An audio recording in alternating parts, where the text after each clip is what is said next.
For 35 long years, Takuma Fujimura poured everything into his craft: blood, sweat, and tears, and when it finally came to an end, the moment felt strangely empty. Japan's world-class manufacturing had produced incredible creations: nearly painless hypodermic needles, precision gears small enough to run through grains of rice, materials thinner than 1/30th of a 1,000 yen bill. Behind innovations like these stood the country's finest artisans, masters who dedicated their lives to perfecting every detail. Takuma Fujimura was one of them. At 70 years old, the veteran craftsman served as the chief of Fujimura Manufacturing, but instead of respect, he faced a ruthless business executive demanding impossible work for almost no money and an absurd deadline. The pressure only got worse. The executive made it clear that skilled craftsmen were no longer special. There were plenty of replacements. In an era driven by profits, stubborn artisans had become nothing more than outdated fossils. Companies like Fujimura Manufacturing should simply accept whatever work they were offered and be grateful for it. That was the final straw. Fujimura grabbed the man by the collar. His pride as an artisan had been built over decades, and he refused to ruin his work just to satisfy cheap demands. If the product wasn't good enough to meet his own standards, he would never put his name on it. The executive quickly backed off, but not before making one last threat. The manufacturing industry was small, and word traveled fast. The violent confrontation would be reported to higher-ups, making sure Fujimura's already fragile business lost whatever support it had left. Just like that, his financing was practically gone. Still, there was nothing left to change. What had happened was already done. As the silence settled in, Fujimura glanced at the clock and finally faced a question he had never needed to ask before. What came next? Who would ever hire a 70-year-old craftsman? He stared at his own hands, the same hands that had spent a lifetime creating precision products. Manufacturing was the only world he had ever known. Beyond it, he had no idea what kind of life even existed. With no wife, no parents, and no children waiting for him, he figured he would somehow survive on his own. After putting out his cigarette, Fujimura stood outside the factory that had defined his entire life. Fujimura Manufacturing. Memories came flooding back. Every hardship, every success, every lesson. He remembered becoming independent, building everything from the ground up, and before he realized it, 7 decades had already passed. Looking back, he couldn't deny that he had lived a life devoted to his work. But one regret still lingered. He had always wanted to test the full extent of his craftsmanship against the world, just once. As he reached up to remove the old wooden sign from the building, everything suddenly changed. A sharp pain struck his chest. His body gave out and he collapsed onto the ground. Only then did Fujimura realize the truth. He had spent so many years obsessing over his work that he had completely neglected the one thing he could never replace: his own body. Fujimura struggled to breathe as his vision slowly faded. His final thought was painfully simple: if only he had been given a little more time. The next moment he found himself lying face first on the ground. When he looked up, nothing around him made sense. The scenery had completely changed. Dense forests stretched in every direction, the open fields looked untouched, and everything felt unfamiliar. As Fujimura pushed himself upright, something felt even stranger. His body had become young again. He casually looked toward a massive castle in the distance, trying to make sense of what he was seeing. But before he could process it, a mysterious screen suddenly appeared before his eyes. It displayed a single ability: Mykogen, Eye of the Master Craftsman. He quickly turned around and found a fully equipped workshop standing behind him. Then he looked down at himself. His oversized jacket hung loosely from his body, almost as if it belonged to someone much older. Completely confused, he struggled to understand what had happened. Just moments ago, he had collapsed outside his factory. Now he was somehow young again, wearing clothes far too large for his new body. As he rolled up his sleeves, the sound of metal echoed nearby.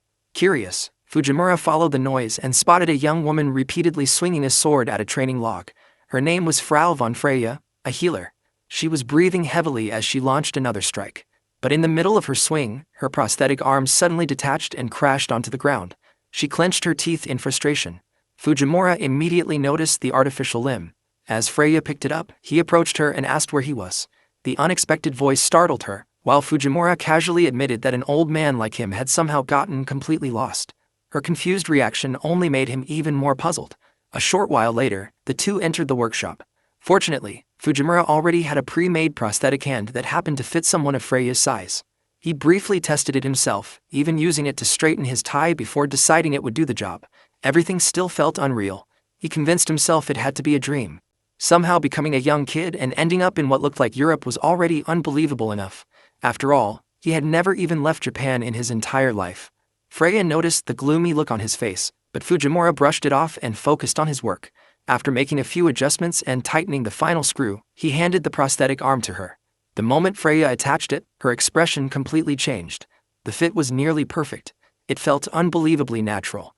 The arm was lighter than anything she had ever used, and its range of motion far exceeded her expectations. She couldn't believe something so refined had been built in such a short time. In her eyes, Fujimura resembled the legendary dwarves. Curious, he asked what she meant.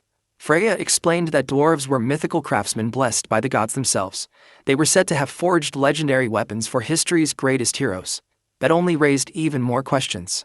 She excitedly described magical weapons capable of unleashing devastating lightning, divine staffs that could revive the dead, and sacred shields powerful enough to ward off disasters. As Fujimura listened, his mind became flooded with completely unfamiliar concepts. Then the conversation took an even darker turn. Freya revealed that the Demon King's army had recently returned and become active once again. Even with countless powerful weapons in existence, none of them had been enough to stop the growing threat. Freya revealed that becoming a legendary hero was her lifelong dream. She hoped that one day she would wield those mythical weapons and fight for the world. But reality had been far less kind. She was nothing more than a healer with little combat ability. She had recently been kicked out of her adventuring party and was now forced to survive alone. That was why she had started practicing swordsmanship, even though fighting with only one arm made every swing a struggle. Even so, she laughed it off. Meanwhile, Fujimura could barely keep up with everything he was hearing. Demon Kings. Magic weapons. To him, it all sounded like complete nonsense. He convinced himself that he had somehow wandered into the middle of someone's ridiculous dream. If this really was a dream, then surely getting hurt would wake him up. The very next moment, something slammed straight into his face. The impact sent him stumbling backward, leaving a nasty bruise and a bloody nose. The pain was very real. As he held his aching cheek, Freya immediately rushed over and used healing magic. A soft light surrounded the injury, and within moments, every wound disappeared. Relieved, Freya explained that healing magic was the only thing she truly excelled at. Even then, much of its power came from the staff she carried, a treasured family heirloom powered by a rare B-class magic stone known as a lantern crystal, a precious item rarely found even in this kingdom.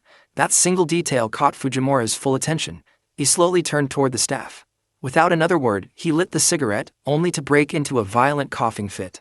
As he wandered forward in a daze, Freya repeatedly called after him, wondering where he was going.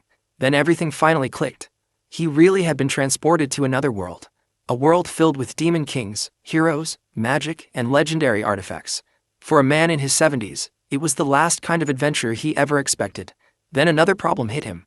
Even if he had become young again, how was he supposed to earn a living here? The answer came almost instantly. Weapons. If this world needed powerful arms to fight monsters, then he would simply build them himself. He turned back toward Freya and asked to borrow her staff. The request left her completely stunned. She hesitated and apologized, explaining that the staff was her family's greatest treasure and couldn't simply be handed over. For a moment, Fujimura looked genuinely heartbroken. Seeing his reaction almost made Freya give in. Before long, she finally agreed. Grateful for her trust, Fujimura promised to take good care of the treasured staff, praising her determination to become a true hero. Freya reminded herself that she was only lending it to him. Since she was already helping, she asked if there was anything else he needed.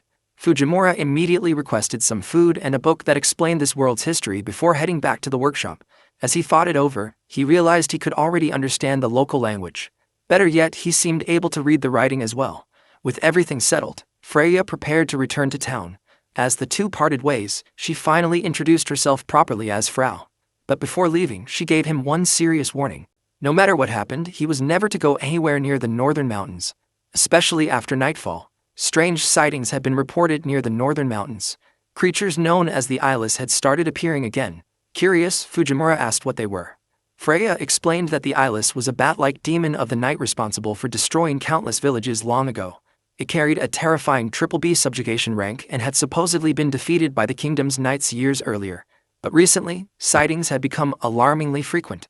Fujimura simply acknowledged the information without much concern. That reaction immediately frustrated Freya. She reminded him that they were talking about a BBB monster, one of the deadliest threats imaginable. Already overwhelmed with everything happening around him, Fujimura brushed the warning aside. He had more than enough problems to deal with already. Freya quickly backed down, leaving him alone with his thoughts. This world was known as Elvana. One of its greatest mysteries was a unique natural resource known as magic stones. These minerals could produce electricity, heat, light, and countless other effects simply by channeling mana into them. In many ways, they functioned like naturally occurring batteries, powering everything from daily life to powerful magic used in combat. For Fujimura, that was more than enough to spark his curiosity. He decided to spend his time studying these strange minerals. As he examined one of the stones, nothing about it made sense. Its hardness and physical properties completely defied everything he knew. Still, a mineral was a mineral. Sooner or later he was determined to figure it out. At that moment, the eye of the master craftsman activated another ability. Isekai'd, Eye of Analysis. The mysterious eye began glowing. Suddenly, the stone in his hand reacted. Nearby magic stones lit up one after another before bursts of flame appeared around them. Fujimura stared in disbelief. This particular stone was clearly on an entirely different level from the others.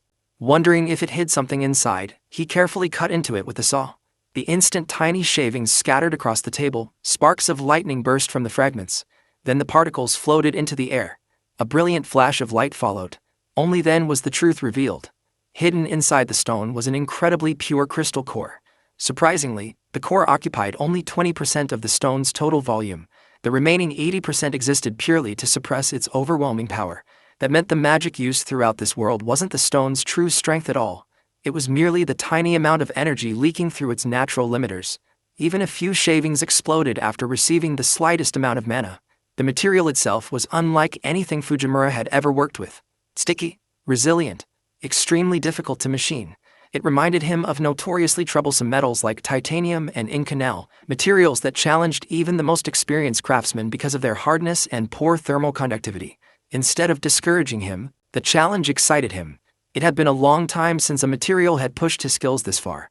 For Fujimura, metalworking had always followed 4 essential stages. First came preparing the materials and tools. Next was cutting the raw material. Then came shaping it into its final form. Finally, drilling and thread cutting completed the process. Every single step depended on experience, choosing the right tool, applying exactly the right amount of force, making countless precise judgments through instinct alone. A true master craftsman wasn't simply skilled with his hands. He remained constantly aware of even the slightest changes taking place inside the material itself. Every warp, every deformation, every strain. Nothing escaped his attention. Every tiny change in temperature across the metal became crystal clear to Fujimura. His senses picked up every fluctuation, letting him adjust his work instantly. The precision of his craftsmanship had already surpassed what even machines could achieve. He kept forging without stopping. An explosion suddenly shook the workshop. It barely slowed him down. He simply kept working. Cigarette after cigarette disappeared as the hours dragged on. Then the hours became days. By the following morning, the project was finally complete. 3 straight days had passed. Surprisingly, his body barely felt exhausted. Instead, only his mind carried the weight of non-stop concentration.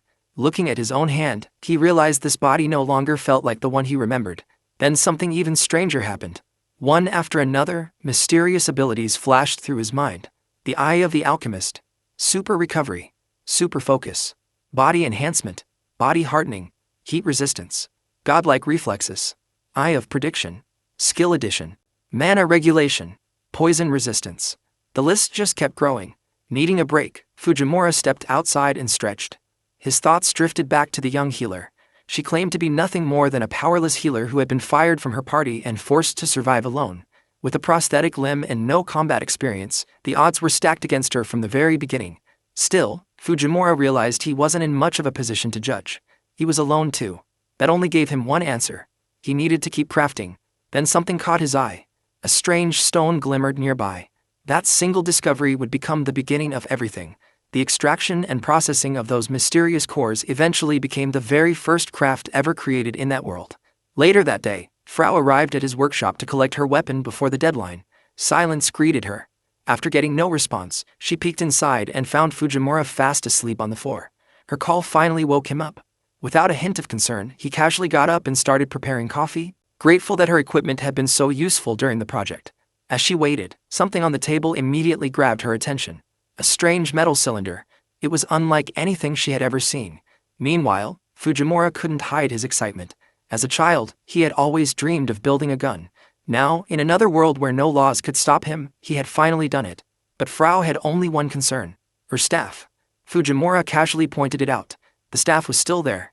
except it barely looked like a staff anymore. Its design had been completely transformed into a sleek new weapon, stripped of unnecessary parts and rebuilt purely for maximum offensive power. It was the world's very first magic gun. Its barrel and ammunition had been forged entirely from Fujimura's newly developed core metal. In his own eyes, it was another masterpiece that proved he was still a genius. For Frau, it was pure horror. The weapon even had a gun barrel attached to it. She desperately wanted her original staff back. But the answer came immediately. There was no going back. The new weapon had already fused completely with the metal itself. Fujimura suddenly called Frau over and uncovered his latest discovery. Hidden beneath the cover was a pile of magic stones. She froze. Every single one was genuine. The sheer amount left her speechless. She couldn't understand how he had managed to find such a treasure. For Fujimura, the answer seemed almost too simple. All he had to do was look at the rocks. The moment his eyes landed on them, he could see everything. The magic cores hidden inside. Their exact location. Their composition. Thermal conductivity. Special traits. Attributes. Even the precise points needed to process them. It all appeared instantly, as if the information had always been there. To him, it almost felt unfair. He assumed everyone in this world could probably do the same. Maybe it was just another side effect of being transported here. But Frau's reaction immediately shattered that assumption. No ordinary person possessed eyes capable of seeing all of that.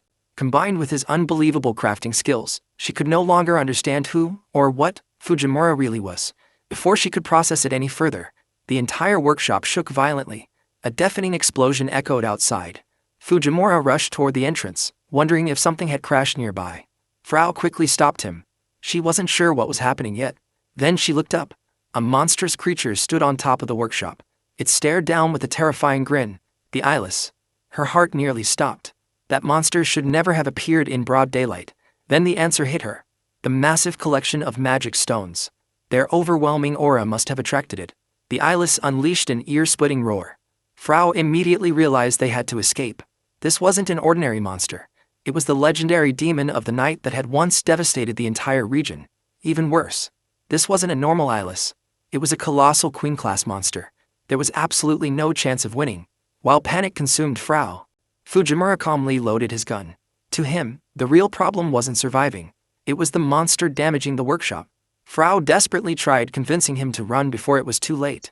Instead, Fujimura calmly prepared his weapon. If the creature was truly that dangerous, then it simply needed to be dealt with immediately. Before Frau could even process those words, the eyeless spread its massive wings. It swooped down from the roof and landed directly in front of them. Its enormous jaws slowly opened. Frau stood frozen. Then, without the slightest hesitation, Fujimura handed her the magic gun. He showed her the proper grip and the basic stance. The weapon was surprisingly simple to use. All she had to do was point the barrel at the target, channel a little mana into it, and squeeze the trigger. But her hands refused to cooperate. She had never been a fighter. She was only a healer, a support mage who always stayed behind the front lines. Fear completely took over. Just standing in front of the monster was enough to make her panic. Seeing her freeze, Fujimura calmly stepped forward, placing himself between Frau and the monstrous queen-class eyeless. Frau stood frozen in disbelief. Even the eyeless seemed caught off guard as Fujimura calmly walked straight toward it. She couldn't understand why he would get so close to a monster like that. But Fujimura never hesitated. After 54 years devoted to crafting, he had complete faith in the one thing that had never failed him: his creations. Frau looked at him one last time. Then the eyeless suddenly leaped into the air. Its massive body came crashing toward them at full speed. Fujimura simply told her to brace herself. Despite shaking with fear, Frau raised the strange weapon and aimed it at the charging monster. The distance closed in an instant. There was no way such a tiny metal cylinder could stop a nightmare like this. The eyeless let out one final roar. Then Fujimura gave the signal. Frau pulled the trigger. A single bullet shot from the barrel. The next moment, a massive explosion swallowed the monster. When the smoke cleared, the terrifying queen-class eyeless crashed lifelessly onto the ground. Frau couldn't believe what she was seeing. The impossible had happened with a single shot. Meanwhile, Fujimura calmly treated the battle like another experiment. The output stability test was finally complete. Using his own patented magic stone manufacturing process, he had created a weapon that concentrated all of the wasted magical energy from a staff into one devastating point. Every part had its purpose. A core bullet, a rotating core barrel that increased speed and range, a magic stone casing that stabilized the blast.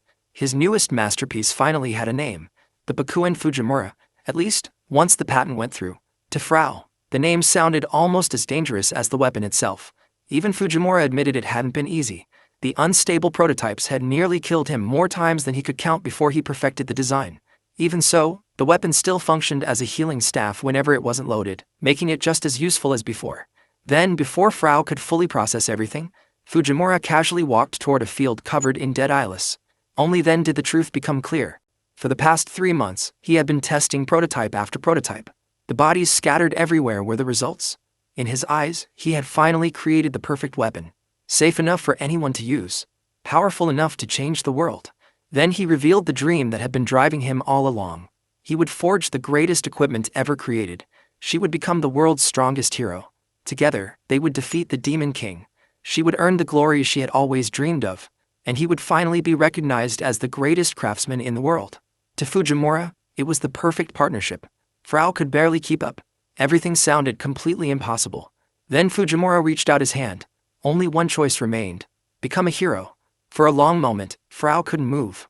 His confidence made defeating the Demon King sound almost inevitable. For the first time, she wondered if standing beside this miraculous craftsman could actually change her destiny. Her heart pounded louder with every second. Finally, she reached forward and took his hand. In that moment, she made her decision. If he truly could make that impossible dream become reality, she would follow him to the very end. Fujimura welcomed her answer with a grin. Their next destination was clear. It was time to shake the entire world.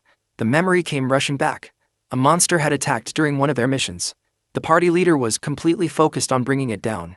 Defeating that monster would have been enough to raise the entire group to A rank. Meanwhile, Frau had only one priority: a badly injured child. She immediately began pouring her healing magic into the wounded villager.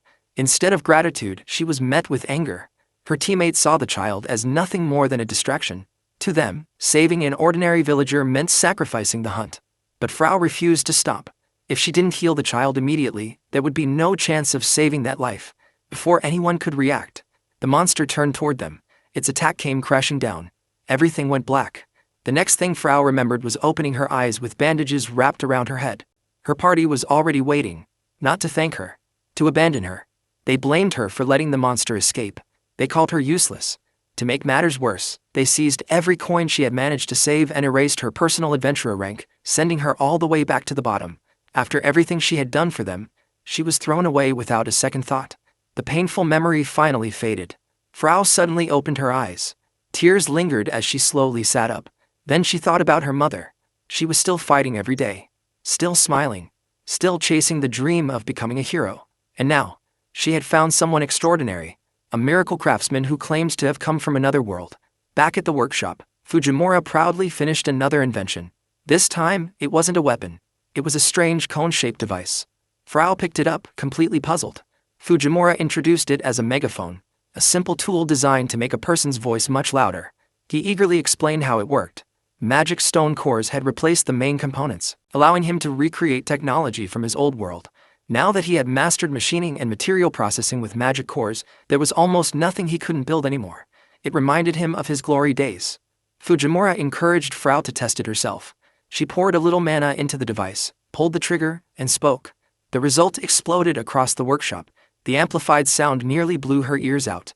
She instinctively covered them in shock. To Fujimura, however, it was another success. The output adjustment worked perfectly. The more he experimented with magic stones, the more limitless their potential became, and his imagination was already racing ahead.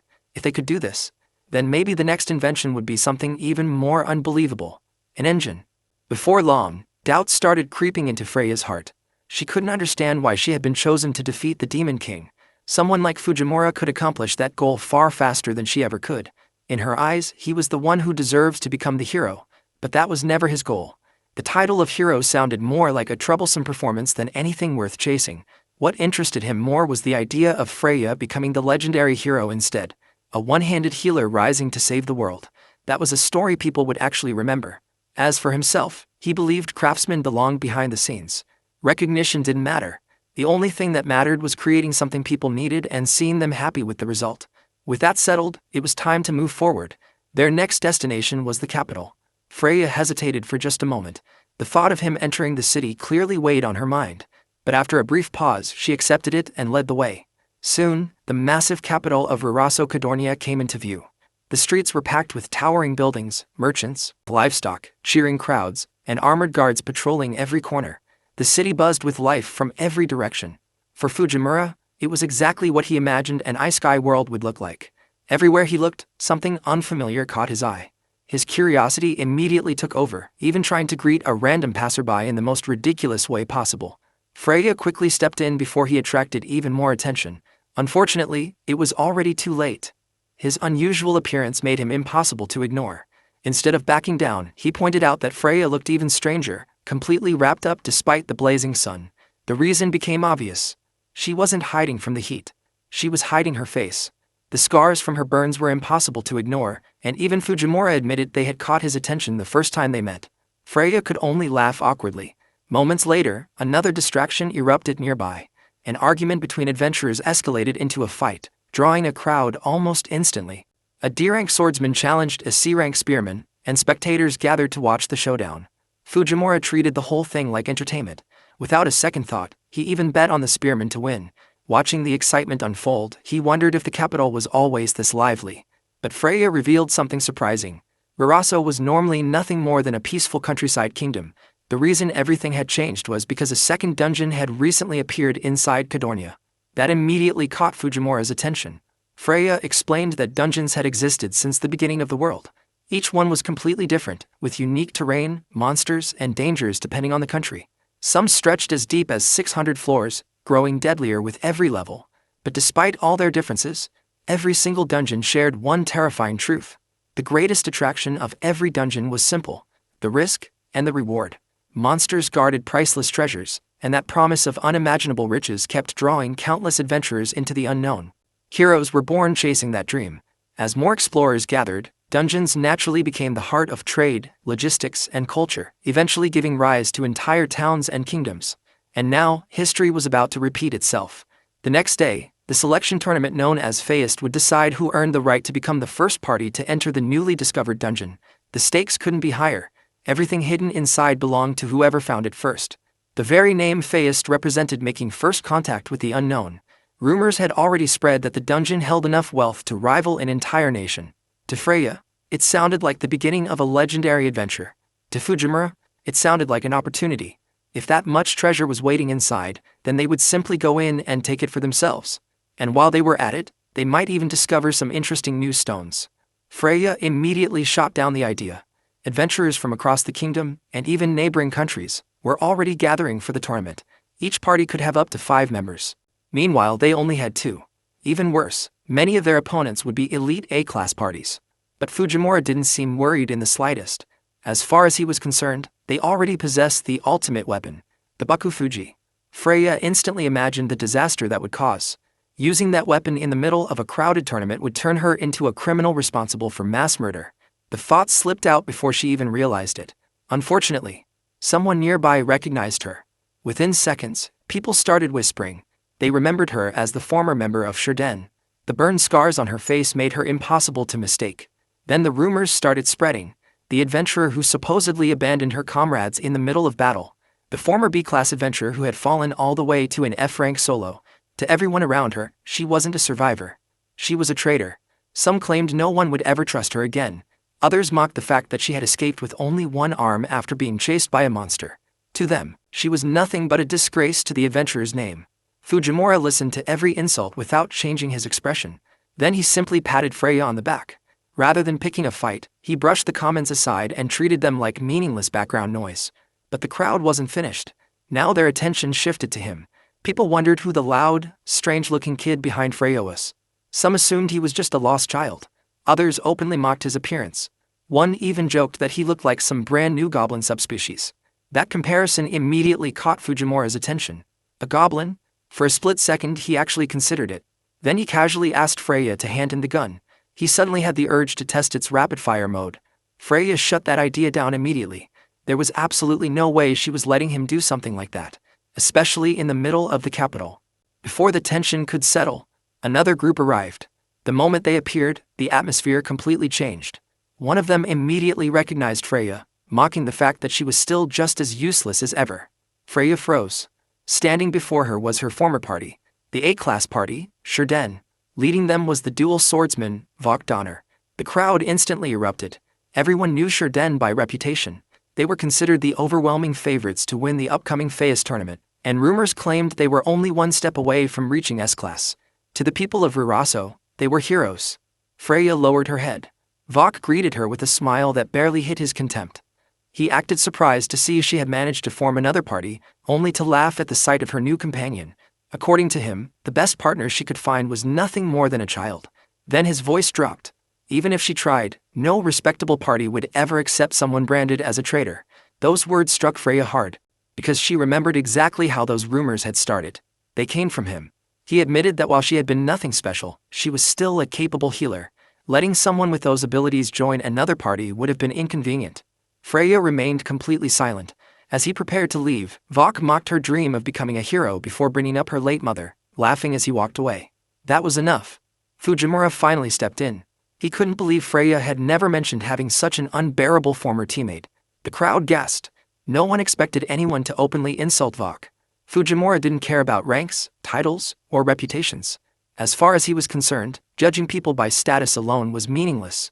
Then, to everyone's disbelief, he called Vok a kid. The entire crowd fell silent. People immediately turned on Fujimura, calling him an arrogant brat. Some demanded he apologize. Others went right back to comparing him to a goblin, wondering what kind of education could have produced someone so disrespectful. They even cheered Vok on, expecting him to put Fujimura in his place. Vok remained calm. To him, Fujimura's behavior only proved he was the perfect companion for someone branded as a traitor. Then he casually confirmed what they were really there for. The selection tournament. Fujimura answered without hesitation. They had every intention of competing. Vok smiled. He wished them luck, and warned them to watch out for any unfortunate accidents. The threat was obvious. Fujimura returned the smile and threw the warning right back at him. Freya could only watch in complete shock. Before long, the day of the tournament finally arrived. The arena overflowed with excitement. Contestants gathered at the center while guards and knights surrounded the venue. The audience quickly recognized the unusual pair. Word had already spread about the reckless kid who challenged Swordflash Shurden. People pointed at Freya, still remembering her as the disgraced F-rank healer. Meanwhile, Fujimura's strange outfit drew just as much attention. Some couldn't even figure out what country he came from. Others noticed the smoke drifting from his mouth, making him seem even more bizarre. The sound of ceremonial drums echoed across the arena. A knight stepped forward, unrolled a scroll, and officially announced the beginning of the Feist selection tournament. The competition had finally begun. As everyone focused on the ceremony, Fujimura suddenly turned to Freya with an unexpected question. He wanted to know the fastest way to defeat the Demon King. To him, that was simply how a craftsman worked. Get the job done as efficiently as possible. Freya explained that there was only one path. To even enter the Demon King's domain, an adventurer had to reach the legendary SS rank. That title belonged to only 7 people in the entire world. They were known as the Suin, humanity's greatest hope. The only adventurers granted free access to Edzuma, the front lines against the demons, and the people closest to earning the title of true heroes. Meanwhile, the knight called for all participants to enter the arena. Freya took one look at the crowd, and her confidence vanished. Surrounded by countless powerful adventurers, she couldn't help wondering what someone like her was even doing there. The whispers started almost immediately.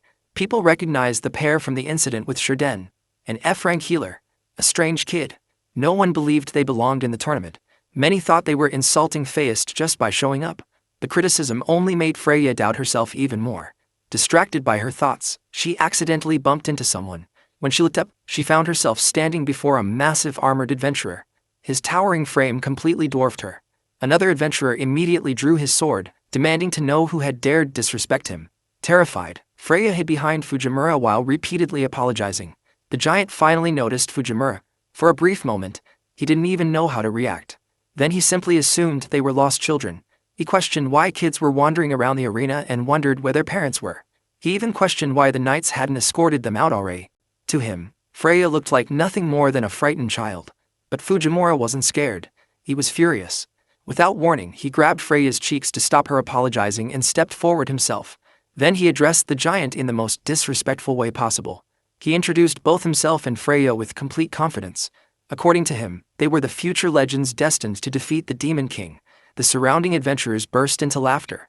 Some couldn't believe anyone would speak like that. Others dismissed him as completely insane. To them, those ridiculous claims were exactly what they expected from the so-called traitors' party. The giant simply smiled. Children were supposed to have dreams. There was nothing wrong with that. The crowd continued mocking the pair, convinced they had absolutely no chance of accomplishing anything, but Fujimura never looked away. His eyes stayed locked on the towering adventurer. As the tension continued to rise, the massive man let out a deep breath, instantly filling the air with a terrible smell. The nearby adventurers groaned in disgust, while Fujimura watched, completely unimpressed.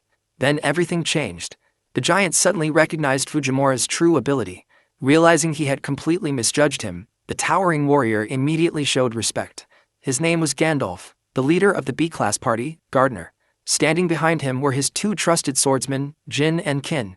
Rather than treating Fujimura like a child anymore, Gandalf acknowledged him as a worthy rival. If fate brought them together during the Feist selection tourney, he wanted an honest fight between equals.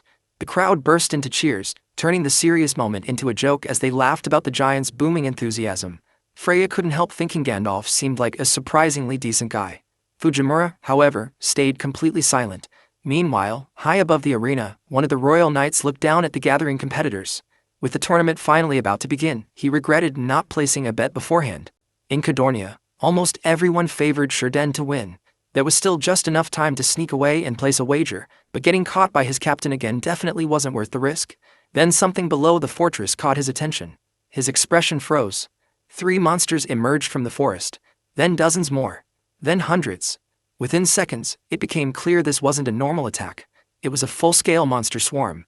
The knight immediately sounded the alarm, warning everyone that a massive horde was approaching the capital. Fujimura barely reacted, wondering what all the commotion was about. Freya quickly explained the situation. Whenever a new dungeon was born, it sometimes triggered a phenomenon known as a mast. For reasons nobody fully understood, nearby monsters would become agitated, gather into enormous groups, and charge toward the newly formed dungeon. Most of the time, the chaos settled on its own. Fujimura simply saw it as another unexpected twist. Freya remained optimistic. Even though they were on the frontier, this was still the royal capital. The royal knights were stationed there, and countless adventurers had gathered for the tournament. She believed the monsters would eventually lose interest and retreat. But moments later, the arriving guard shattered that confidence. The other knights initially dismissed the alarm, assuming it was just another routine mast. Then the guard revealed the real numbers.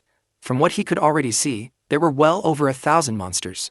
Most were goblins, but mixed among them were powerful ogres. Worse yet, the entire army would reach the capital in less than 30 minutes. The crowd was stunned. 1,000 monsters. That was a force comparable to one of the 5 great dungeons. Just as panic began to spread, one man smiled. Vok looked almost excited by the disaster unfolding before them. Instead of seeing a crisis, he saw an opportunity. He proposed that whoever defeated the most monsters would be declared the true winner of the Feist. Since dungeons ultimately belonged to adventurers, he argued they deserved the freedom to settle the competition their own way. And in his eyes, even 1,000 enemies were still nothing more than slow-moving goblins and ogres. Vok saw the invasion as the perfect opportunity. If the adventurers defeated the monster horde, they wouldn't just win the Feist, they would become the heroes who saved an entire kingdom. The crowd quickly rallied behind the idea. With Sherden fighting alongside them, their confidence skyrocketed. They agreed to settle everything on the battlefield, leaving the final judgment to the king. And if the royal knights had any objections, they could simply stay out of the fight. The knights exchanged uneasy glances. Vok only smiled. Moments later, the decision was made. The selection tourney was officially suspended and immediately converted into an A-rank emergency mission, the mass propulsion battle. With the king's approval secured, the kingdom of Rurasso formally ordered every adventurer to defend the capital with everything they had. Freya could barely process what had just happened. Everything had escalated in the blink of an eye. As the massive horde closed in, the fortress gates swung open. The battle began. Adventurers charged straight into the sea of monsters, clashing head-on with waves of goblins. Shaiden's party led the assault. Vok instantly stacked multiple enhancement abilities, boosting physical strength, reaction speed, magic resistance, and overall speed before ordering his team to tear through the enemy. His party exploded into action. Swords flashed across the battlefield. Archers rained arrows from behind. Powerful warriors carved through monster after monster, while countless goblins fell in every direction. The battlefield became absolute chaos. But amid all the fighting, Freya stood frozen. Fear had rooted her in place. Fujimura grabbed her, demanding to know what was holding her back before telling her to get moving. She couldn't do it. Deep down, she believed she had never belonged in the selection tourney in the first place. Then something caught her eye. A wounded adventurer collapsed nearby, covered in blood. Without thinking twice, she sprinted toward him, while Fujimura pulled out his strange weapon and began picking off approaching monsters. Freya focused entirely on saving the fallen adventurer. Blood poured from his mouth. Then, in a single instant, every wound disappeared. The injured man could hardly believe it. A healing spell that restored him completely in the blink of an eye was beyond anything he had ever experienced. But before Freya could celebrate, a goblin silently rushed her from behind. Fujimura spotted the danger first and immediately warned her, only to find the goblin already cut down. Gandalf had stepped in. With a single signal, Jin and Kin rushed forward, slicing through the surrounding goblins and clearing the area. After making sure Freya was safe, Gandalf questioned whether she was truly satisfied fighting this way. If she continued focusing only on the wounded, her chance of becoming the Feyest would disappear. Freya paused. Then she smiled. She was a healer. If someone was suffering right in front of her, she could never abandon them, no matter who they were. That was exactly what her late mother would have done. Gandalf quietly listened as Freya remembered the woman she admired more than anyone, a strong and compassionate person who always put others before herself. And if Mares von Freya were still standing beside her today, Freya knew without a doubt what choice she would make. Freya's dream had never changed. She wanted to become a hero, not to live in her mother's shadow, but to surpass her. To her, a true hero wasn't simply the one who defeated the Demon King. A real hero became the very embodiment of hope for those who had none. Gandalf immediately recognized the name, Mares von Freya, the legendary head of a prestigious noble family from the northern lands, the first woman to earn the title of Solon, the famed Flame Princess, known as both an extraordinary healer and the creator of the fulminating flame. According to history, she had fallen 15 years earlier during the Great War against the Demon Tribe. Gandalf had never imagined anyone from her bloodline had survived. After a brief silence, he scratched his helmet and made up his mind. Freya no longer needed to worry about protecting herself.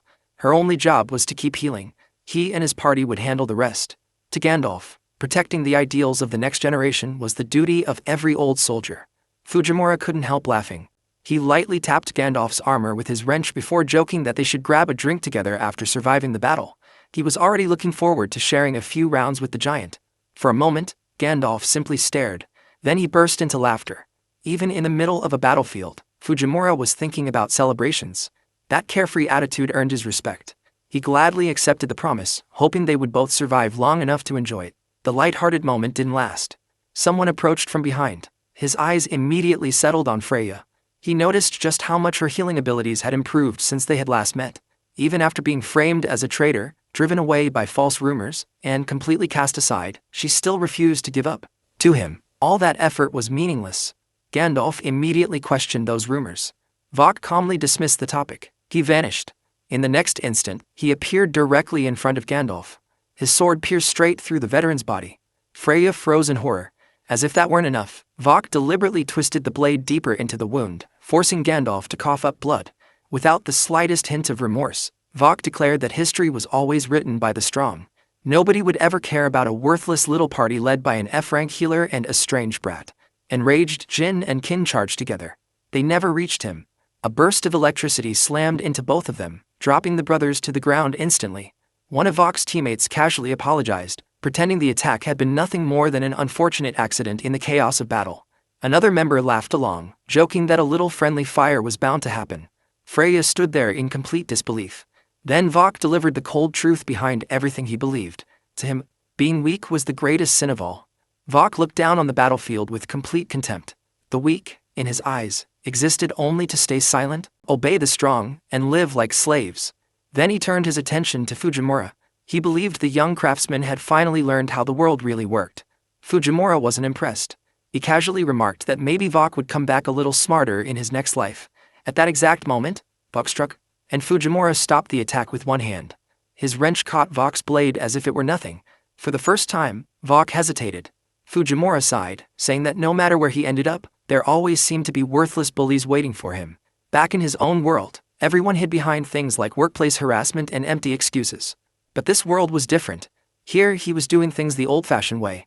Meanwhile, Vok was wondering who exactly was supposed to be beating up soon. Then a troubling thought crossed his mind.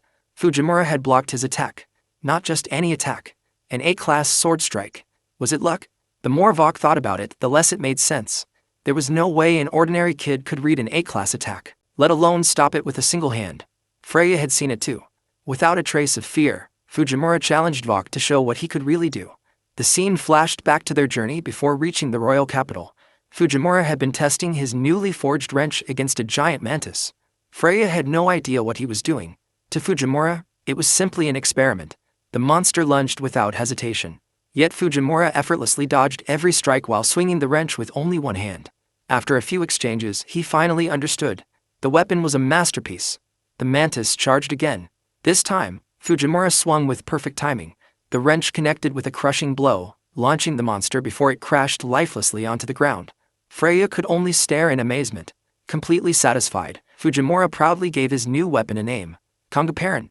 He explained that its proper name was a pipe wrench, a tool originally designed to grip round pipes between its upper and lower jaws so they could be turned. But looking at its shape, it was practically made for smashing things. He had been waiting for the perfect excuse to put that theory to the test. Freya was even more shocked by the speed of the swing itself. Landing a strike that fast with only one hand shouldn't have been possible. Fujimura revealed the secret. The wrench combined material reinforcement with physical enhancement, making it the world's first double-core creation. The strengthened materials compensated for the user's power while the physical enhancement amplified every swing. Then there was his eye. That completed the package.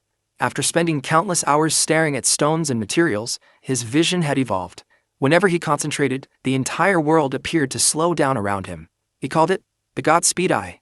And if it kept improving, he believed the day would come when time itself would seem completely frozen. Freya was left speechless. Then Fujimura pulled her back to reality. There wasn't time to admire his abilities. Gandalf, Jin, and Kin were still fighting for their lives. And if anyone could still save them, it was Freya. Freya immediately sprang into action. Meanwhile, Vok kept his eyes on Fujimura, who stood there as calmly as ever, casually smoking despite the chaos. A grin spread across Vok's face. To Fujimura, the man looked like an absolute psychopath. The situation had already turned into a 4-on-1 showdown. Vok was convinced it was over. He believed Fujimura had made the biggest mistake of his life by underestimating grown adults. The plan was simple. They were going to tear him apart. But before anyone could make a move, something suddenly came crashing down from above. One of Vok's men caught it by the head without hesitation. The man burst into laughter after realizing it was just another adventurer flying through the air like a piece of trash. Then everything changed. Panicked adventurers came sprinting past them. The injured man slammed into the ground right in front of Vok. Vok grabbed him by the head, waiting for an explanation. The terrified survivor could barely keep himself together. Only one warning came out. It had arrived. Massive footsteps echoed across the battlefield. A gigantic shadow slowly swallowed everyone below. The monster's estimated subjugation rank. Special A. The ruler of the Black Forest. The king of all goblins. The Goblin Lord. The surrounding adventurers immediately unleashed a desperate barrage of attacks. Arrows, magic, and every ranged weapon available rained toward the towering monster. None of it mattered. The Goblin Lord calmly raised its massive weapon. One devastating swing wiped out everyone in its path. Bodies were crushed instantly. Even Vok's own men hesitated. This monster was on an entirely different level. But instead of retreating, Vok's excitement only grew. Their original goal had always been an S-rank achievement. Defeating the Goblin Lord would guarantee it. If they carved that monster into pieces, success would be inevitable. The timing couldn't have been better. Vok glanced toward the approaching knights. They were rushing over, hoping Shaiden's group would help stop the disaster. To Vok, they were nothing more than disposable meat shields. His entire party burst into laughter, thrilled by the opportunity. As for Fujimura, Vok decided to leave him alone for now. The Goblin Lord came first. Fujimura was free to run as far as he wanted. It wouldn't change the outcome anyway. A series of sharp gunshots echoed across the battlefield. It was Freya. Instead of attacking the monster, she fired directly at the wounded adventurers. Each shot instantly restored their injuries. As the Goblin Lord continued closing the distance, Freya kept firing without stopping. One injured fighter after another was brought back into the battle. The constant healing quickly began taking its toll. Sweat poured down her face. Even so, she refused to slow down. Watching from nearby, Fujimura quietly checked whether she could still keep going. Fujimura knew Freya had limits. There was only so much mana she could burn through. If she kept firing non-stop, she wouldn't last much longer. Even while gasping for breath, Freya refused to stop. She kept pulling the trigger, healing every injured adventurer she could reach. Seeing her determination, Fujimura decided there was only one thing left to do. He would give everything he had. If nothing else, he would protect her. Even if she was the only person he could save. Watching from a distance, Vok burst into mocking laughter. To him, they were hopeless fools. No matter how many people they rescued, trash would always be trash. If they wanted to keep creating more meat shields, that only worked in his favor. With a grin, Vok ordered the members of Isekai'd forward. Their goal was simple: take everything worth claiming, and destroy everything else. The brutal battle raged on. Every adventurer fought with everything they had. The long last, the extermination was complete. Cheers erupted across the battlefield. The Goblin Lord had fallen. Standing proudly on top of the monster's massive corpse was Vok. Just as he expected, Isekai'd had defeated the giant. With a special A monster eliminated, earning the right to challenge Isekai'd now seemed all but guaranteed. Meanwhile, Fujimura rushed over to Freya. He asked if she's fine. She managed a small nod, but her entire body was trembling from complete mana exhaustion. One look at her condition made it obvious. She had pushed herself far beyond her limits. Then Vok casually walked over. He praised Freya's healing in the most sarcastic way possible. After all, constantly restoring the wounded had made the battle much easier. Still, not everyone had survived. One of Isekai'd's own members lay motionless on the ground. Eltiko. To Vok, the fallen comrade wasn't worth mourning. Just another useless loss. With the elf healer already collapsed, Vok prepared to continue mocking them. But before he could finish, Freya raised her healing gun. Even Fujimura looked stunned. A thunderous shot echoed across the battlefield. Seconds later, Eltiko's eyes slowly opened. Silence filled the area. Vok simply stared for a moment before turning away in disgust. Nearby adventurers watched in complete disbelief. The miracle had cost Freya everything. The instant the shot was fired, she collapsed face first onto the ground. Fujimura rushed to her side in panic. Later, the city erupted into celebration. As Vok and the members of Isekai'd walked through the streets, crowds welcomed them as the saviors of Uraso. People cheered their names. Young women fought for Vok's attention. Rumors spread through every corner of the city. Isekai'd had supposedly delivered the final blow against the legendary Goblin Lord. To the public, they had become heroes on an entirely different level. Soon afterward, all of the participating adventurers gathered for the official announcement. The knights declared that the right to challenge Isekai'd would be awarded to those who had shown the greatest achievements during the city's defense. Although the king would make the final decision based on recommendations, everyone already believed the outcome had been decided. Isekai'd had secured the honor. As the announcement finally began, Vok could barely contain his excitement. Isekai'd meant glory, recognition, the perfect stepping stone toward becoming an S-class adventurer, maybe even reaching the legendary rank of Soluan. Certain that victory already belonged to him, Vok eagerly waited to hear the name of the true hero. The knight paused. Then, instead of calling Vok, a completely different name echoed through the hall. Frau von Freya. Step forward. The entire crowd froze. Freya stood there in complete disbelief. Vok was just as stunned. His mind immediately rejected what he had just heard. How could a so-called traitor, someone who couldn't even fight, become the one chosen for Isekai'd? Fury exploded across his face. This decision was supposed to be based on recommendations. After everything he had done, after bringing down the Goblin Lord, who could have possibly turned against him? One of his own teammates tried to calm him down, but the whispers from the surrounding adventurers only made things worse. Many couldn't understand why Vok was acting as if he had defeated the monster by himself. Some even thought reaching A-class had gone straight to his head. Vok burned with anger. How dare these nobodies question him? Then the truth came out. Every single one of them owed their lives to Freya. She had saved them during the battle. Because of that, they had all chosen to support her. Vok couldn't believe it. Since when had so many people taken Freya's side? Meanwhile, Fujimura gave Freya a playful pat on the back. She had really done it. Miss Isekai'd. Even then, Freya still struggled to accept reality. She was the one who had been chosen. Vok completely lost control. There was no way he would accept this decision. He demanded to hear the result directly from the king himself.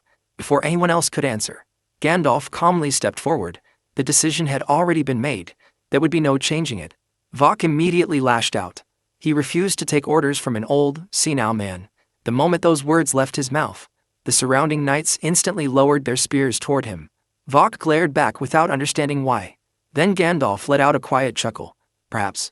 Vok's eyes weren't nearly as sharp as he believed. With one smooth motion, Gandalf removed his helmet.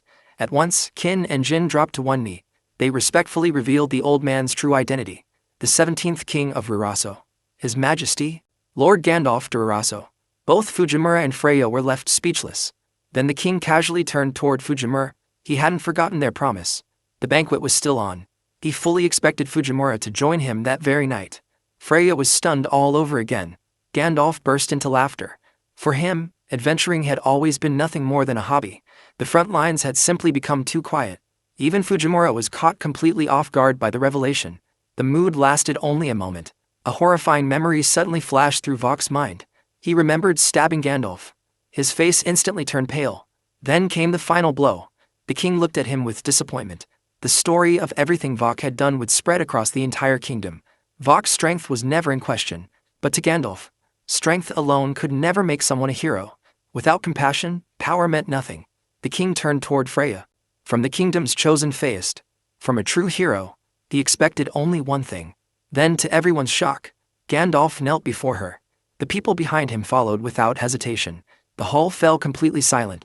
Gandalf honored the kind of person who grew stronger for the sake of others instead of themselves. A heart that stayed righteous. A spirit that never broke. A soul that refused to give up, no matter the hardship. Freya couldn't find a single word. Her hand trembled at her side. For so long, she had questioned whether someone like her could ever become a hero. Every insult, every rejection, every painful memory came rushing back. She slowly lowered her head. Then Fujimura stepped beside her and gently rested an arm across her shoulder. Looking back, it really was unbelievable. She had earned the title without defeating anyone. A one-handed F-rank adventurer, covered in burns. A lifelong outcast. Someone hated throughout the kingdom. Life had never been kind to Freya. But after everything she had endured, she finally had something she could truly be proud of. Her lips trembled. Tears began streaming down her face. Seeing that, Gandalf smiled warmly. He encouraged her to keep walking the path she had chosen, because all this time, she had never been on the wrong path. Meanwhile, the atmosphere couldn't have been more different elsewhere. Gandalf, Fujimura, Freya, and the others gathered for a grand feast. Already drunk, Gandalf loudly encouraged everyone to celebrate without holding back. The royal family was paying for every drink, so everyone might as well enjoy themselves to the fullest. Fujimura couldn't help laughing. To him, it felt like the world's greatest tax refund. Without a second thought, he casually smacked Gandalf on the head. King nearly had a heart attack. How could anyone casually hit the king? Before the shock could settle, Kin suddenly spotted a bug nearby. His composure completely shattered. As panic took over, he couldn't understand why the king insisted on holding the banquet in a place like this. Another adventurer simply offered him a drink, but Kin remained convinced a royal celebration belonged inside the castle. Gandalf couldn't disagree more. The castle was far too stiff and formal. He much preferred celebrating with everyone like this. Fujimura happily approved of the idea and handed the king another drink. That only made Kin panic all over again. Then he turned toward another imperial guard, desperately hoping someone else would finally step in before Fujimura's casual attitude gave him another heart attack. As the celebration continued, one adventurer couldn't help pointing out how much Jin's drinking partner could handle, calling her an absolute beast.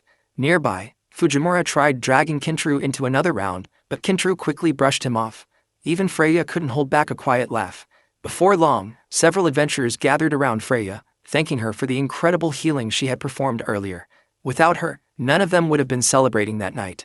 They also mentioned that she had regained her B-class rank thanks to the king's support. Looking back, they could only laugh at themselves for believing those ridiculous rumors in the first place.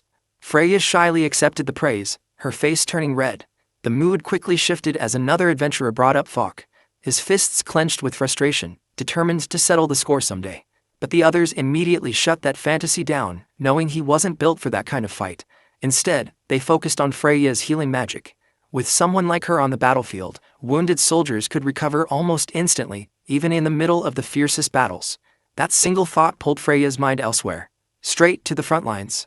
To Edzuma, the massive border where humanity and the demon race remained locked in endless war. The atmosphere instantly became heavier. The veterans admitted that reaching Edzuma was nothing more than wishful thinking. The demons weren't just powerful, they were monsters beyond reason. Their bodies regenerated endlessly and were as tough as steel. Their mana never seemed to run dry.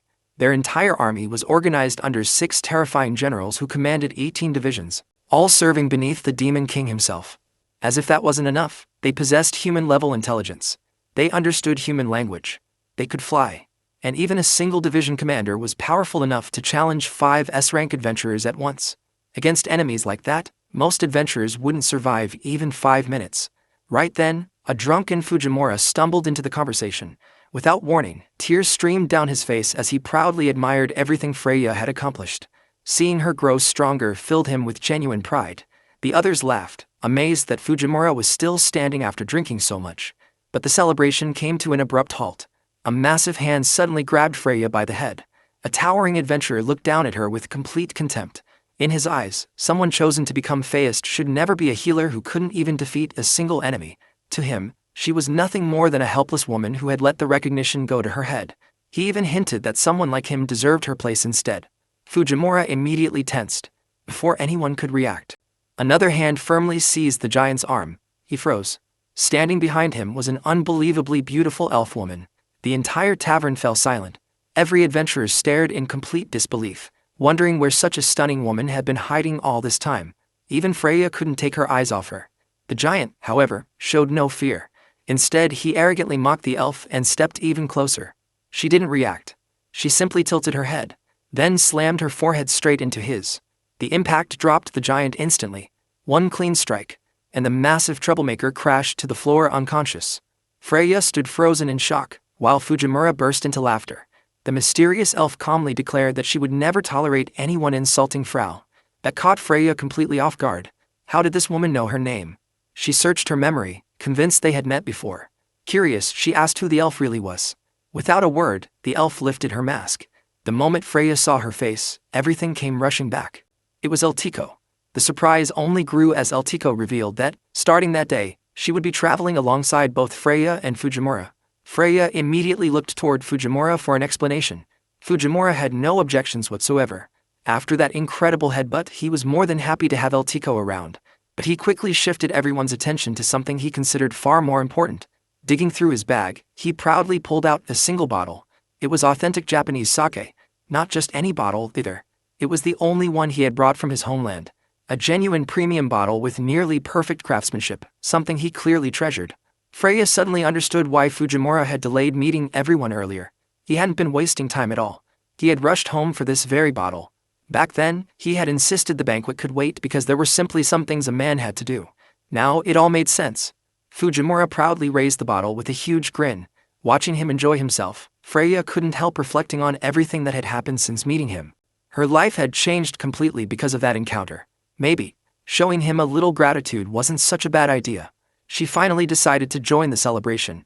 Before she could even reach for the bottle, one of the women happily leaned against Fujimura, praising how delicious the sake tasted. Fujimura proudly revealed that the recipe had been perfected by his own father. Another woman immediately asked how old his father was. The answer left everyone speechless. 70 years old. Nobody believed it. Meanwhile, Freya quietly pouted. Without waiting for another invitation, she grabbed the bottle herself and took a drink straight from it. The tavern immediately erupted into cheers. Fujimura warned her not to push herself too hard. It didn't take long for that warning to prove correct. Only moments later, Freya collapsed onto the couch, completely out cold. Fujimura could only shake his head, joking about what a lightweight she really was. Seeing her asleep in the open, he worried she would catch a cold. The moment Eltiko heard those words, she immediately moved to warm Freya. Her first instinct was to cover her with a blanket, earning Fujimura's approval. But then, Eltiko suddenly started taking off her own clothes. Fujimura instantly stopped her, insisting that the blanket was already more than enough and that Freya would be perfectly fine. Watching the whole situation unfold, he couldn't help wondering if Eltiko was simply a natural-born airhead. Some of the onlookers teased Fujimura for interrupting, but he immediately shut them down. The lively banquet eventually came to an end. The next morning, a line of knights stood assembled, waiting for what was about to happen next. Gandalf personally walked the group to the city gates. Before they departed, he wished Fujimura and Freya a safe journey, urging them to stay cautious. Everyone in the city would be praying for their safe return. Fujimura answered with his usual carefree confidence. When they came back, he promised there would be one incredible story waiting to be told. As they left, Freya's thoughts drifted toward their destination, the newly discovered dungeon, Embo. A labyrinth filled with unknown floors and unknown dangers. But another question kept bothering her even more. Fujimura's impossible summoning. Was the appearance of the labyrinth merely a coincidence? Or had it somehow been connected to his reincarnation? No matter what the truth was, she knew she had to give this expedition everything she had. Fujimura called out to Freya and Eltiko, reminding them it was finally time to get moving. Their treasure hunt had officially begun. As the journey started, Eltiko's painful past resurfaced. Despite being an elf, she possessed almost no mana. Her black hair was viewed as a cursed omen among her own people.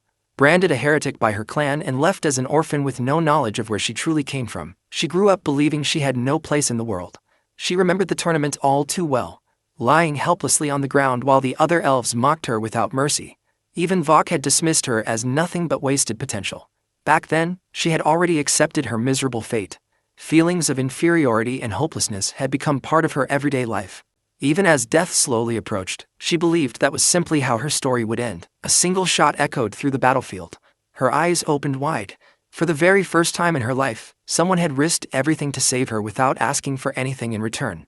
That single act of kindness changed everything. From that moment on, Isekai'd decided that Fujimura was someone worth protecting with her life. 3 days later, back at the dungeon entrance, one of the knights stood guard, barely able to hide a yawn. He couldn't believe the party had been inside for 3 whole days. Just how deep were they planning to go? If he remembered correctly, the Feist team only had exclusive access for 5 days. After that, every other adventurer would be free to enter the dungeon. The thought of all that hidden treasure almost tempted him to quit being a knight altogether. Then reality hit. House payments weren't going to pay themselves. Just as he finished thinking that, a massive explosion erupted from inside the dungeon. The knight spun around as thick smoke poured out of the entrance. A figure slowly stepped through the cloud. The first thing he heard was someone happily claiming how good the fresh air felt. The knight's eyes widened. It was Freya's party. Still alive.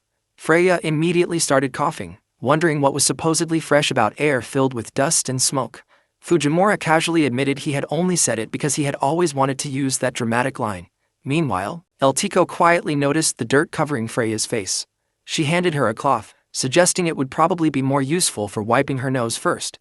As the party emerged from the dungeon, Fujimura casually complained that the giant crab on the lowest floor had been unbelievably stubborn. Freya immediately realized he was talking about the dungeon master. Isekai'd had a much simpler opinion. It had tasted good. The knight standing guard was completely stunned.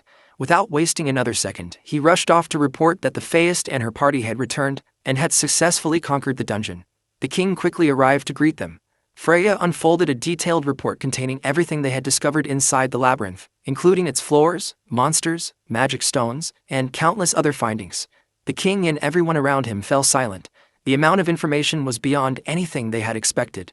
Meanwhile, Fujimura was more excited about something else entirely. He had collected plenty of fascinating new magic stones. Freya finally realized the king wasn't just shocked that they had returned alive. He was stunned by how quickly they had done it. Then his eyes landed on one particular stone. Unable to believe what he was seeing, he recognized it immediately. An SS-grade mythical magic stone. The legendary transition crystal. Fujimura proudly showed off the ring containing the crystal, explaining that it allowed him to instantly travel to places he had already visited. After spending days inside the dungeon, nothing sounded better than taking a nice hot bath. The moment he finished thinking about it, a glowing portal appeared beside him. From inside, he casually pulled out a travel bag. The king nearly lost his composure again. That was another mythical-grade artifact. The spatial storehouse. Fujimura cheerfully revealed that he had found plenty of other interesting stones as well. He couldn't wait to bring them all back to his workshop and experiment with them. Magic stones were ranked from D-grade bronze, C-grade silver, B-grade gold, A-grade jewel, S-grade legendary, and at the very top, SS-grade mythical. The king struggled to process what he had just witnessed. Not one, but 2 mythical-grade stones. One of them was even the legendary transition crystal once associated with the great hero. If other kingdoms ever learned about this, the sheer thought overwhelmed him. He collapsed on the spot. As everyone rushed toward the unconscious king, 2 nearby adventurers exchanged knowing smirks. Finding even one SS-grade stone was almost impossible. Fujimura had returned with multiple. To them, that smelled like opportunity. They eagerly asked if they could join his next expedition. But before anyone could respond, something enormous fell from the sky. Fujimura reacted instantly, shouting for the 2 men to move away. They weren't fast enough. The massive object crashed directly onto the braided adventurer. The impact shook the ground, sending dust flying everywhere. As the smoke settled, the object slowly rose to its full height. Even Fujimura couldn't recognize what he was looking at. Nearby, the surviving adventurer ran toward Freya in complete panic, begging her to save his companion. But only half of the man's body remained. Freya clenched her fists. No matter how powerful her healing magic had become, it couldn't restore the dead. There was nothing she could do. The survivors screamed in horror. Freya could only watch in despair. The mysterious object began to crack open. A chilling hiss echoed through the air. Isekai'd instinctively trembled. Skeletal hands slowly pushed through the broken shell.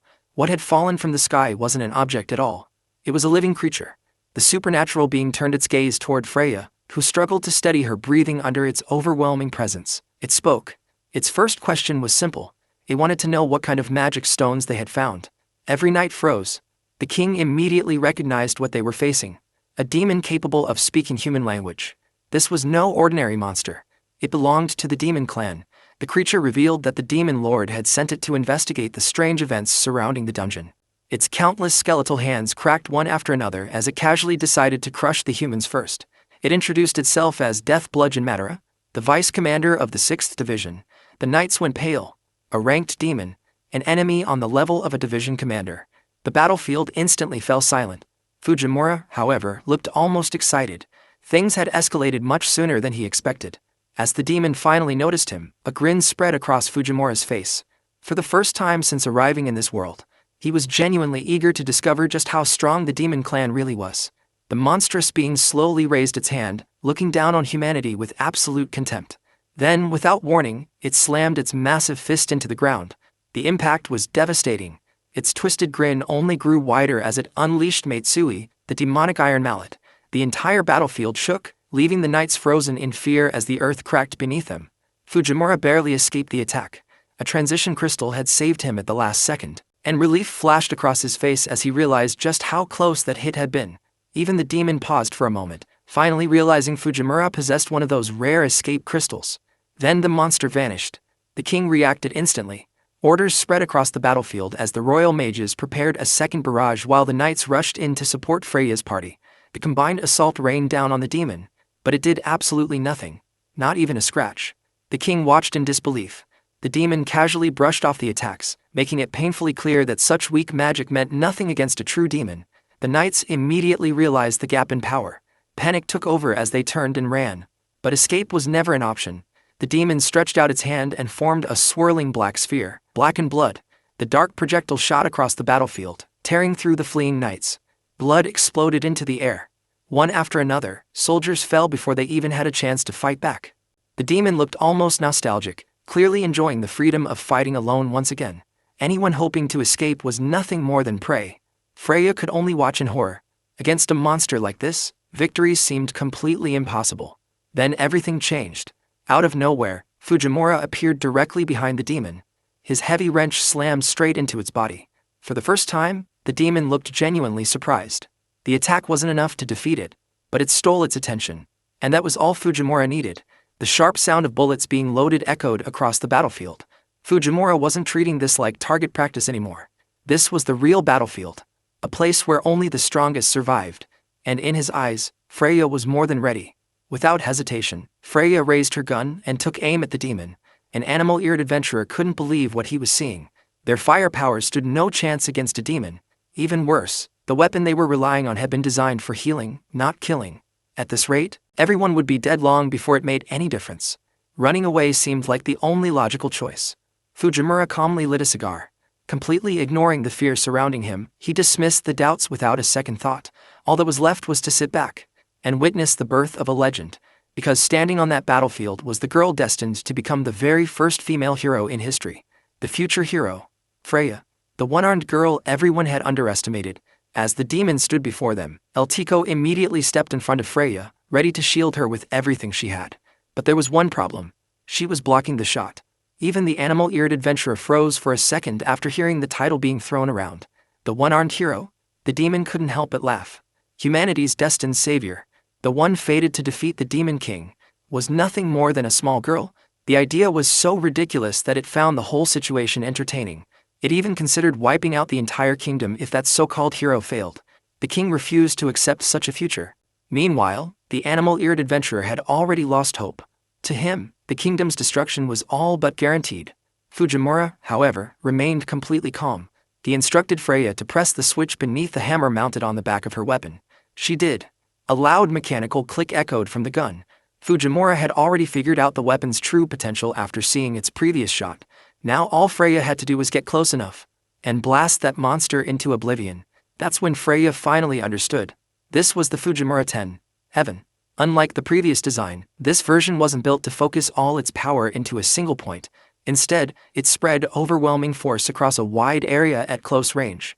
It was inspired by one of Fujimura's earlier inventions, but refined into something far more destructive. The moment she understood how it worked, confidence filled her face. If Fujimura built it, then she believed it would work. That unwavering trust caught even Fujimura off guard. Not long ago, Freya constantly questioned why someone like her could ever become a hero. Now, she wasn't doubting herself anymore. She had chosen to believe in someone she had barely known. And with that faith, she was willing to stand against a monster no one else could defeat.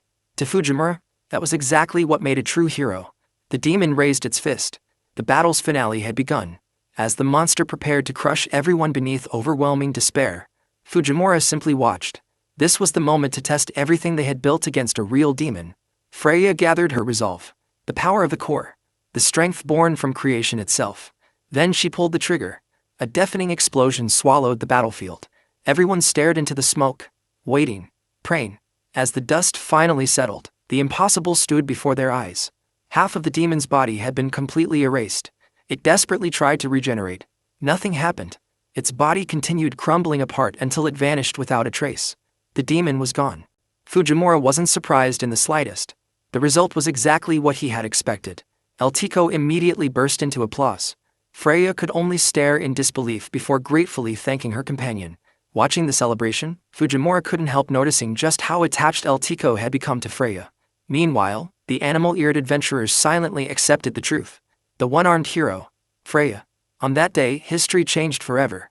For the very first time in human history, a rank-bearing demon was defeated single-handedly by nothing more than a B-rank adventurer.